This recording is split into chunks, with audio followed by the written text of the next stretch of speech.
Malaysia is unlikely to enter a recession despite high inflationary pressures worldwide, forcing central banks to tighten monetary policy to curb inflation, according to Bursa Malaysia Chairman Tan Sri Abdul Wahid Omar. Apart from the benefits of pragmatic and responsive policies, Malaysia has over the years diversified the structure of the economy to be less dependent on commodities, he says. In his speech at Invest Malaysia 2022 today, Wahid pointed out how the various challenges currently weighing down the global economy, potentially causing some countries in 2023 to go into a recession. He singled out how the US-China trade tensions and the Ukraine-Russia conflict have also caused commodity prices and logistics costs to skyrocket.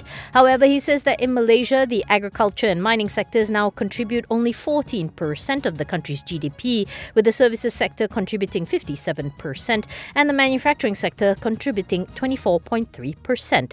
Wahid adds that the diversity of its trading partners, where it is not overly dependent on one particular country, adds to Malaysia's economic resilience. Another important factor, according to Wahid, is the strength and stability of its financial system, as Malaysian banks are well capitalised, liquid, better managed and effectively regulated and supervised by Bank Negara. This was echoed by JP Morgan Malaysia CEO Wong Hui Ching, who also said that the supportive government and prudent corporate citizens also added to Malaysia's resilience. JP Morgan is optimistic that Malaysia will be able to meet annual GDP growth of 7.7% in 2022, which is likely to be one of the highest in the region. Furthermore, she says Malaysia had managed to attract the highest foreign direct investment in the last 6 years, totaling $1.9 billion into the country as of August 2022.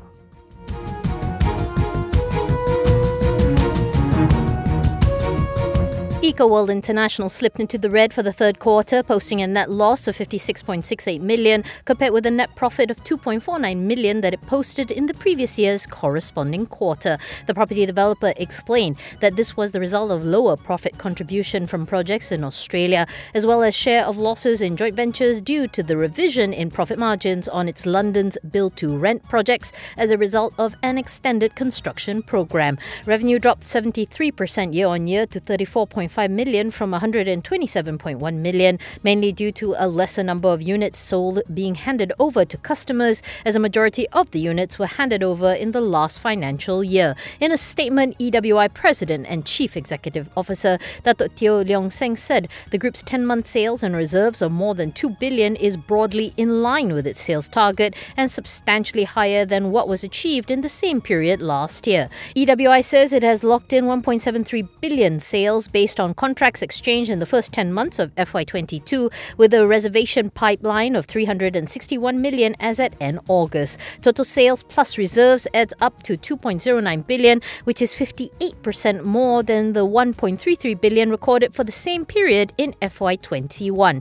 On expansion strategies, Teo says that EWI remains cautious given the outlook of the business as the operating environment continues to be challenging, with the cost increase exceeding that of the growth in house prices. He adds that as EWI's focus on realizing the value of its remaining completed stocks in London and Australia, it will help to build up its cash reserves. Teo says that EWI expects to turn net cash positive by FY23, which puts it in good stead to take advantage of any attractive land banking opportunities that may emerge once the market enters recovery mode.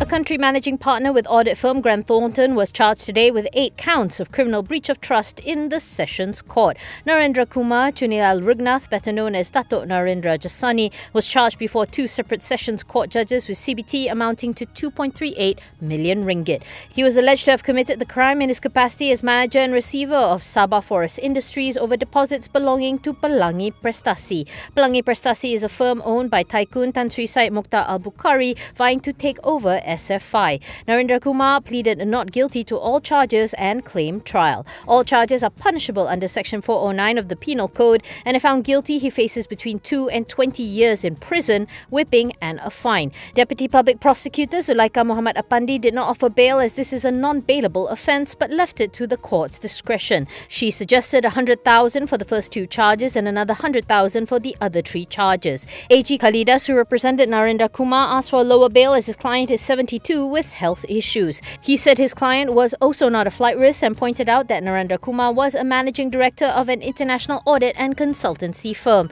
Bail was eventually set at 60,000 with one surety and for Narendra Kumar's passport to be surrendered. Narendra Kumar was then charged before the second judge for 3 similar offences, where bail was set at 50,000 with one surety and likewise for his passport to be surrendered to the court.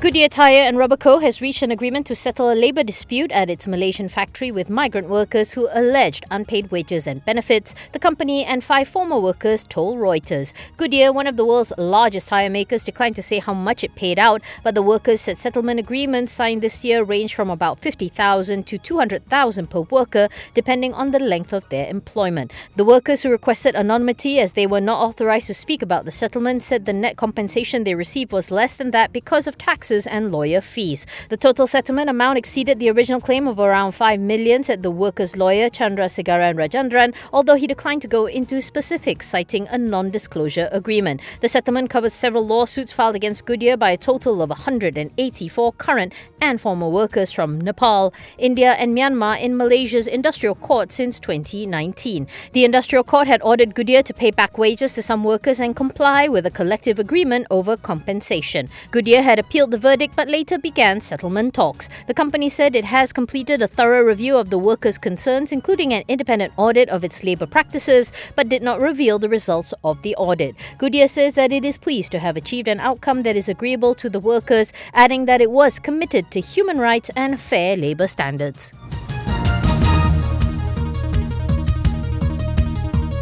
Genting's 50% indirectly owned associate Resorts World Inc. is buying the entire stake in cruise trademarks owner Star Market Holdings for $3.5 million. RWI had bought the trademarks from Genting Hong Kong's wholly owned subsidiary Star Cruises Asia Holding in a planned transaction that aims to consolidate the ownership of such trademarks and intellectual property rights under a single entity, among others. The company said that its joint provisional liquidators considered the terms and conditions of the disposal to be on normal commercial terms, fair and reasonable, and in the interest of the company, its creditors and shareholders as a whole. After COVID-19 lockdowns battered the hospitality and leisure cruise industry, the Hong Kong-listed company is currently undergoing restructuring due to severe financial difficulties. Genting Hong Kong was served a winding-up petition and the appointment of joint provisional liquidators to maximize value and returns for the creditors. In a Hong Kong exchange filing dated July 19th, Genting Hong Kong says that its secured creditors have taken enforcement actions over substantially all of the group's vessel assets. Genting Hong Kong says the sale processes for these assets are in varying stages of completion.